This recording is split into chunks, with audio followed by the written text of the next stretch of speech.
नमस्ते बच्चों। आज 11 सितंबर है और 11 सितंबर का दिन आप लोगों को याद रखना चाहिए। आज ही के दिन 1893 ईस्वी में शिकागो में हमारे देश के महान व्यक्ति स्वामी विवेकानंद ने अपना वो ओजस्वी भाषण दिया, जिससे हमारे देश का नाम आज तक पूरे विश्व में अमर है। आइए स्वामी विवेकानंद को याद करते हुए आज हम वर्ग 7 के भूगोल विषय के अंतर्गत स्थल रूपों का विकास नाम का जो पाठ है उसमें भूकंप के बारे में थोड़ी सी चर्चा करेंगे।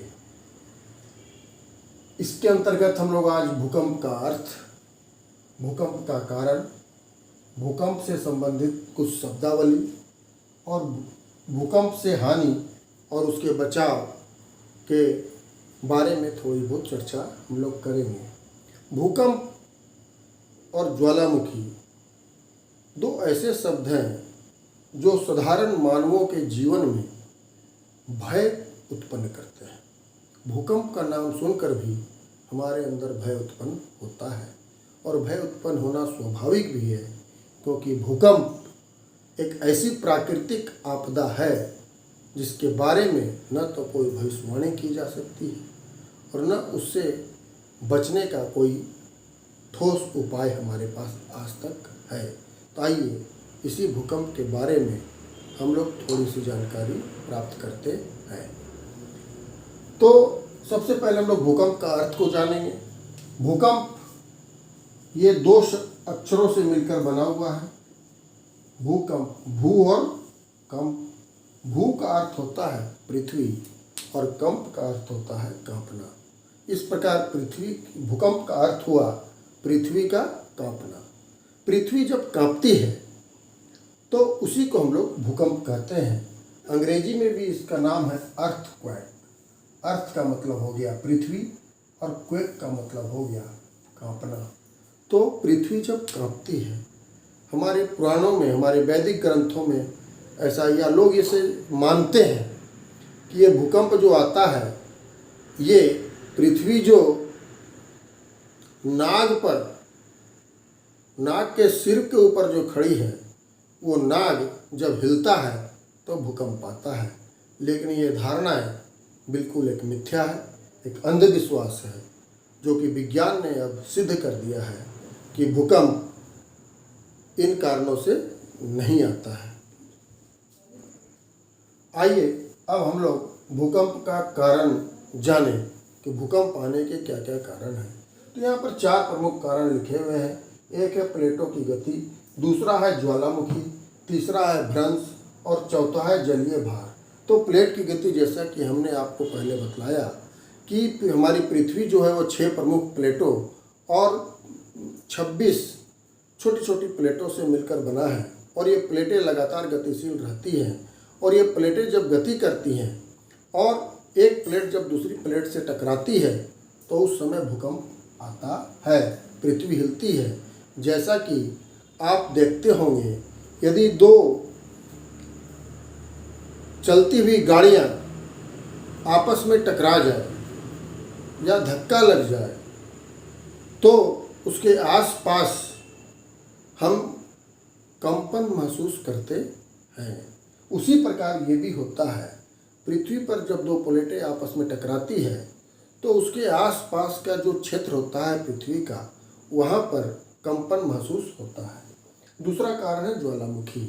ज्वालामुखी से जब विस्फोट होता है तो बहुत ही तीव्र अवस्था में पृथ्वी के अंदर से मैग्मा और अन्य बोल्डर निकलते हैं और इतनी गति से निकलते हैं कि उसके कारण से उसके आसपास की पृथ्वी का जो हिस्सा है, जो भूपर्पट्टी का हिस्सा है, वो कांपने लगता है और इस कारण भी भूकंप आते हैं।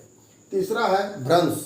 भ्रंश मतलब पृथ्वी पर जो उपस्थित चट्टानें हैं, उन चट्टानों में दरार होती हैं और इस दरार के आसपास में पृथ्वी की हिस्सा हमेशा कमज़ोर होता है और वहाँ पर हमेशा हलचल बनी रहती है। और ये जब दरारें बढ़ती हैं किसी कारण से, तो वहाँ पर भूकंप आता है। और चौथा ये मानवीय कारण है, एक मानवीय कारण भी बतलाया गया, जलीय भार। बड़े बड़े बांध का निर्माण जब मनुष्य करता है तो वहाँ पर पानी भरता है।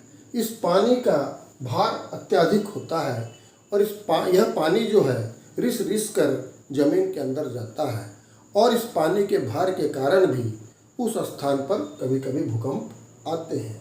इस प्रकार से भूकंप के ये 4 प्रमुख कारण हैं।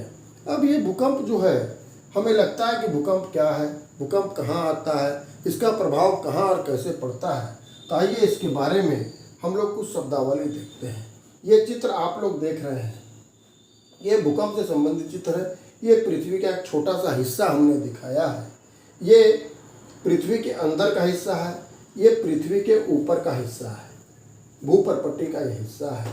तो भूकंप का जो उद्गम होता है वो हमेशा पृथ्वी के अंदर होता है। कुछ 100 किलोमीटर, 150-200 किलोमीटर अंदर वो भूकंप उत्पन्न होता है। तो पृथ्वी के अंदर भूपर्पट्टी के नीचे जिस केंद्र पर भूकंप उत्पन्न होता है, जहाँ पर भूकंप की हलचल शुरू होती है, उसे हम उद्गम केंद्र कहते हैं, उद्गम केंद्र कहते हैं। और ये उस उद्गम केंद्र के ठीक ऊपर पृथ्वी की सतह पर जो बिंदु होता है उसको हम लोग अधिकेंद्र कहते हैं। और यहीं पर उद्गम केंद्र के ऊपर जो बिंदु जिसको हम लोग अधिकेंद्र कहते हैं, यहाँ पर भूकंप का असर सबसे ज़्यादा होता है। और फिर इससे दूर जैसे जैसे हम लोग हटते जाते हैं, भूकंप का प्रभाव, भूकंप का असर कम होता जाता है। ये भूकंप जो है एक जगह से दूसरी जगह तरंगों के माध्यम से जाती है, जिसको हम लोग भूकंपीय तरंग कहते हैं। यहाँ पर भूकंपीय तरंग को देख भी रहे होंगे। ये भूकंपीय तरंग भी 3 तरह की होती है, जिसके बारे में आप लोग अगली कक्षाओं में, ऊंची कक्षाओं में विस्तार पूर्वक पढ़ेंगे। ये 3 प्रकार की तरंगे पी तरंग, एस तरंग और एल तरंगे होती है। अब हम देखते हैं ये भूकंप कितना तीव्र होता है, कितना मंद होता है, इसके बारे में जानकारी हम लोग कैसे प्राप्त करते हैं। तो हमारे पास एक यंत्र है जिसका नाम है भूकंप लेखी। ये भूकंप लेखी जो यंत्र है, इस यंत्र के माध्यम से हम लोग भूकंप की तीव्रता का मापन करते हैं कि भूकंप कितना तीव्र होता है। दुनिया के, विश्व के कई हिस्सों में ये भूकंप लेखी यंत्र लगे हुए रहते हैं और पृथ्वी के किसी भी हिस्से में जब भूकंप आता है तो ये भूकंप लेखी तरंग स्वयं उसको अनुभव कर लेते हैं। और भूकंप की तीव्रता का मापन, कितना भूकंप, कितना इसका मापन, इसका यूनिट क्या है, इसकी इकाई क्या है, इसका मापन हम लोग रिक्टर स्केल पर करते हैं। और ये रिक्टर स्केल 1 से लेकर के 10 तक बटा होता है। रिक्टर स्केल पर भूकंप की तीव्रता 1, 2, 3, 4, 5, 6, 7, 8, 9, 10 होती है। तो इस प्रकार से भूकंप की तीव्रता का हम लोग मापन करते हैं। यह भूकंप की तीव्रता यदि 5 और उससे कम है तो हमको नुकसान होने की संभावना बहुत कम होती है। लेकिन अगर 5, 6, 7 है तो ये भूकंप काफ़ी विनाशकारी सिद्ध हो सकता है। और 7 से ऊपर का भूकंप तो बहुत ज़्यादा विनाशकारी होता है और इसमें पूरी तबाही हो जाती है। इसके बारे में चर्चा आप लोग ऊंची कक्षाओं में ज़्यादा ढंग से कर पाएंगे। और भूकंप का अध्ययन हम लोग जिस विज्ञान के अंतर्गत करते हैं उसको हम लोग कहते हैं सिस्मोलॉजी। सिस्मोलॉजी।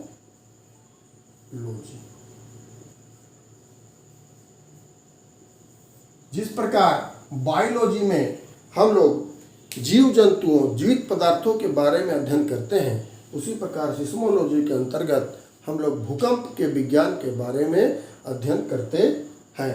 अब हम लोग भूकंप से हानि और उसके बचाव के बारे में थोड़ी सी चर्चा करेंगे। भूकंप से हानि जो होती है उसको हम लोग समाप्त नहीं कर सकते, लेकिन कम कर सकते हैं। भूकंप से कई प्रकार की हानियां हमें हो सकती हैं। बड़े बड़े मकान, इमारतें गिर सकती हैं, बिजली के खंभे उखड़ जाते हैं, पेड़, बड़े बड़े पेड़ उखड़ सकते हैं, नदियां अपना रास्ता बदल सकती हैं, सड़कों पर गहरे गहरे दरारें आ सकती हैं। इन सभी नुकसानों को हम लोग समाप्त नहीं कर सकते, हम लोग खत्म नहीं कर सकते, लेकिन यदि हमारे पास जानकारी है तो भूकंप से होने वाले नुकसानों को हम लोग कम कर सकते हैं। तो आइए भूकंप से बचाव के बारे में हम लोग थोड़ी सी चर्चा करते हैं। भूकंप से बचाव के लिए जो हमको करना है वो 3 भाग में हम लोग इसको बांटते हैं। पहला है भूकंप आने के पहले हमें क्या क्या करना होगा, भूकंप आने के समय हमको क्या क्या करना होगा, और भूकंप आने के बाद हमें क्या क्या करना चाहिए। तो सबसे पहले बोलते हैं भूकंप आने के पहले हमें एक योजना बनानी होगी, दीर्घकालीन योजना, कि जो भूकंप प्रभावित जो एरिया है, भूकंप प्रभावित जो क्षेत्र है, वहाँ पर पहले से योजना बनानी होगी कि भूकंप आएगी या भूकंप आया तो उस समय हमें क्या क्या करना होगा। तो इसके लिए हमें योजना बनानी होगी।